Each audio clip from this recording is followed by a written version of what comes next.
So ito po yung aking pangsahog, kamatis, sibuyas, tsaka batuan, pampaasim. Halo na natin yan. Timpla natin ang asin, bechin o MSG. Pakuloyin po natin. Kaya ko na ang mabuhay ng solo. Yun, kulo na mga lods. Ilagyan na natin yung isda.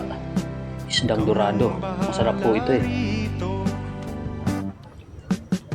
Sabaw pa lang nito talagang napakasarap po. Ano, batuan. Ito po yung natural na pampaasim sa aming probinsya.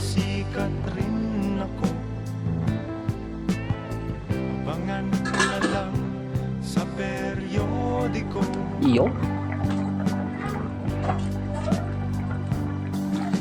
Ilagyan na po natin mga lods yung aking talbos ng kamote.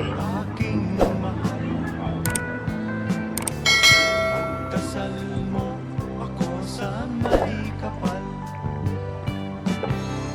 Hindi kita malilimutan. Tuwirin ko man ang ilang karagatan.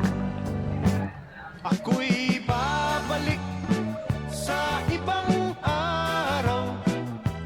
Ako'y kakatok na lang sa inyong pintuan.